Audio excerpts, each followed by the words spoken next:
Mr. Ben received a brand new expensive car as a gift from his generous friend Isaac. Instead of being grateful and taking good care of the vehicle, Ben started driving carelessly, recklessly, and in fact, speeding and even ignoring basic maintenance of the car. When he was confronted about his behavior, he responded by saying, "Don't worry, I am under the grace of Isaac, not under the law of traffic or car maintenance." Ben claimed that since the car was given to him freely, he is free to do whatever he wants to do with it. In fact, without even considering the consequences of the way he uses that car. But friends, is that really true? Doesn't the value of this gift itself demand a certain level of care and respect? It is in the same way when we claim to be under grace as an excuse to live carelessly.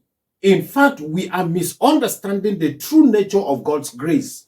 God's grace is not a license to sin, but it is a call to live a life of gratitude, obedience, and also love.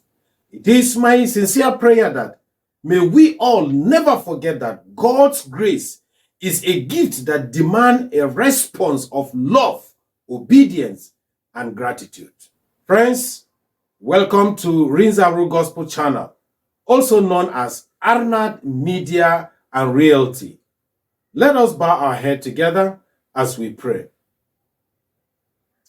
Our Heavenly Father, eternal Rock of Ages, our Lord and our Savior, thank you for your grace upon our life, that when we were still sinners, you died for us. This is your word in our hands. Father, as we speak your words forth, may it go out with power and authority to change and to transform our life. My listeners, Lord, I pray that you will bless them. As they all listen, oh God, may you give us an understanding. At the end, oh God, we will have cause to glorify you. In Jesus' mighty name we have prayed. Amen. Friends, let us learn the scripture through memory verse. Remember the memory verse we've been studying in this episode? Obeying Christ. John chapter 14, verse 21. Please, let's take it together. Whoever has my command and obey them, he is the one who loves me. He who loves me will be loved by my Father, and I too will love him and show myself to him. John chapter 14, verse 21.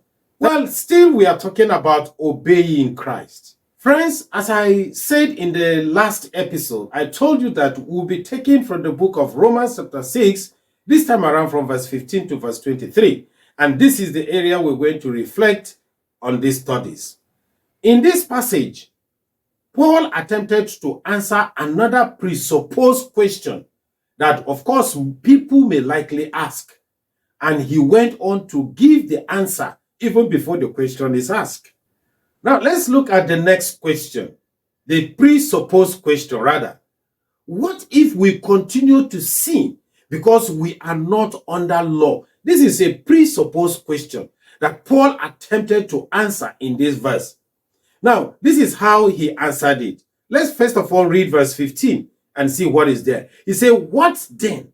Shall we sin because we are not under the law, but under grace?" He gave the answer, by no means. Hallelujah. By no means. Now, what does it mean to say we are not under law, but under grace? This is the most important thing that we need to pick up from this passage. In a nutshell, this phrase actually speaks on a shift in how human being relates with God. There is a shift from one level to another level, from one stage to another stage. That is what it means in a very nutshell, that we are not under law, but under grace, meaning that we have shifted from a certain level of being under law and then shift to another level that is said to be under grace. Under the law actually refers to a system we are human adherence to a set of rules, such as the Mosaic rules. You know, when you study the word of God in the Old Testament, you come up with these 5 books of Moses, where there are laws jam-packed on it. That is an example of this set of rules. Is seen as the way to attain righteousness or right standard with God. When you see these laws and you consider it as a way to attain righteousness, then that is what it means by you are under the law. This, of course, highlights the idea that humans are judged based on their ability to perfectly keep those laws. If you cannot keep those laws perfectly, then you cannot be righteous. You can imagine that. So because human beings are imperfect, right from the time that Adam committed sin against God, right from that time, all human beings became imperfect. That is, they were under the law. Ultimately, this leads to condemnation. Every human being was leading, because he was under the law, he was almost leading to condemnation. Just as every human being has fallen short to the glory of God. Every human being cannot keep the law perfectly. Now, looking at the other words, under grace. Under grace, in the other hand, actually signifies a relationship with God based on his unmerited favor and love, not on human love, not on human favor, but in his, that is God's unmerited favor and love, which was freely given through Christ Jesus. That is what it means to be under grace. Now, this emphasizes that salvation and right standing with God are all gifts from God. It's not human effort. It is not something that you earn through your human effort. One thing I want you to understand here is that grace provides forgiveness for sin and also empowered individual to live a life pleasing to God, not out of obligation, but out of gratitude.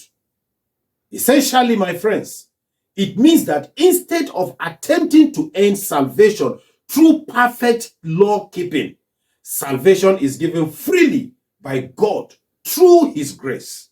So Paul answered this question, that shall we then sin because we are under grace? He said, never. The answer is no at all. By no means. That is how the Bible put it. By no means. Friends, when we read verse 16 to verse 23, it gives us a picture. Paul actually gives us a picture of slave and his master. I think it's good we study it and then understand what this passage is actually revealing to us concerning our shift from one stage to another stage. Hallelujah. Now look at what verse 16 said. Let's read verse 16 together. He said, don't you know that when you offer yourself to someone to obey him as slaves, you are slaves to the one whom you obey? Whether you are slaves to sin, which leads to death, or to obedience, which leads to righteousness. In this passage, verse 16, it tells us about two masters. Two masters are mentioned here. Master number one is sin. And the Bible is telling us that when you obey sin, then you become a slave to sin. Very simple. And when you become slave to sin, that slavery will lead you to death and total separation from God. That is what the passage is saying. Now, friends, let us look at the second master. The second master is righteousness. When you obey righteousness, you become slave to righteousness. Remember, we said anything you choose to obey, you become slave to that thing. So, verse 16 is telling us in a nutshell that when you when you obey sin, you become slave to sin and it leads to death. But when you obey righteousness, then you become slave to righteousness. And this will lead to life of purpose, life of joy, and eternal life with God. Hallelujah. Look at verse 17 to verse 18. It went further to say, but thanks be to God that though you used to be slave to sin, you wholeheartedly obey the form of teaching to which you were entrusted. You have been set free from sin and have become slaves to righteousness. Two masters also are mentioned here. Can you see that? Two masters are mentioned. Master number one, teaching the doctrine of sin. When you obey the teaching of doctrine of sin, you become a slave to sin. But the second master here is teaching the doctrine of righteousness. If you obey the teaching of righteousness, teaching and doctrines of righteousness, you become free from sin and become slave to righteousness. Go. This is wonderful. This is wonderful. Only if you obey the teaching and the doctrine of righteousness, friends, you are set free from sin and you become slave to righteousness. Look at verse 19. Very interesting. Verse 19 said, I put this in human terms because you are weak in your natural selves. Just as you used to offer the part of your body in slavery to impurity and to ever increasing wickedness, so now offer them in the slavery to righteousness leading to holiness. Two masters again are mentioned here. Master number one, impurity and wickedness. If you obey impurity, if you live a life of impurity, then you become more and more enslaved to all sinful desires and behavior. Simple. Only if you choose to live this kind of life of impurity, you choose to live a life of wickedness, it means you are obeying impurity. You are obeying wickedness. Therefore, you become more and more enslaved to sinful desires and his behavior. Then the second master there is righteousness. If you obey righteousness, again, this verse 19 said, you become more and more conform to God's will. Hallelujah. And when you become conform to God's will, this will lead you to eternal life and the life of holiness and obedience. Isn't it interesting? Now let's look at verse 20 to verse 22. Verse 20, the Bible says, when you were slaves to sin, you were freed from the control of righteousness. What benefits did you reap at that time from the things you are now ashamed of? Those things result in death. Verse 22 says, but now that you have been set free from sin and have become slaves to God, the benefit you reap leads to holiness and the result is eternal. Glory be to God. Friends, this is another two masters again. Master number one, sin. Master number two, God. When you obey sin, again, according to this verse 20 to verse 22, when you obey sin, you will reap shame in death. When you continue to obey sin in your life, then you will reap. Automatically, you have become slave to sin. Of course, we have mentioned it. Therefore, it will lead you now to reap shame in death. But when you obey God, the second master, when you obey God, you will reap righteousness. Righteousness. Hallelujah.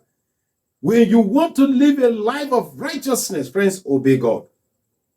When you want to live a life of shame in death, then obey sin. Now, the final verse I want us to consider is in verse 23. Verse 23 also speaks on two masters. Let's read verse 23. He said, "For the wages of sin is death, but the gift of God is eternal life in Christ Jesus our Lord." Praise the Lord. Very simple verse, very familiar to many of us. But that this verse mentioned two masters. Master number one is still sin. Sin. When you obey sin according to this scripture, he said you will receive death as your wages, as your salary. Yes. When you obey sin, you receive death. Death becomes your salary. Now, the second master here is God. When you obey God according to this passage, according to this verse, he said, you will receive eternal life as a gift in Christ Jesus our Lord. Remember, sin, you will receive death as your wages because you worked for it. And that is what you will earn. But when you obey God, you will receive eternal life as a gift, not as a wages, because you cannot work for eternal life. It is a gift.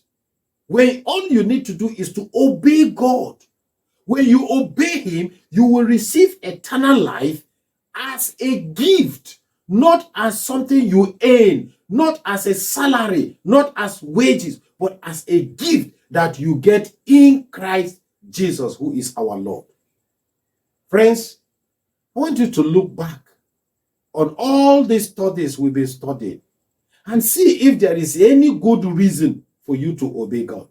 Is there any good reason to obey God? Yes, there is.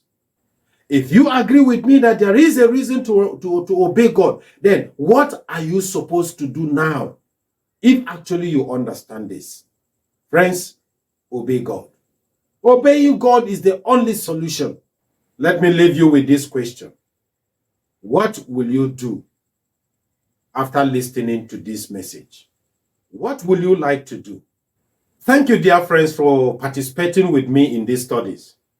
If you are really blessed through all this episode, this teaching, these Bible studies that we are unveiling on this platform, if you are really blessed through them, please kindly subscribe to our channel, the R.N.A.R.D Gospel Channel. When you subscribe, always click the bell icon. That bell icon is for notification, so that when we upload a new video, you will be notified. I also urge you, please, friends, share and like our video. Share it, click the like button. Not only that, you can also drop your comment if you want to share your own view. Just drop it at the comment section. Until I come your way again next week, I am yours regular servant, Reverend Mainasara Ilya Wakai. God bless you.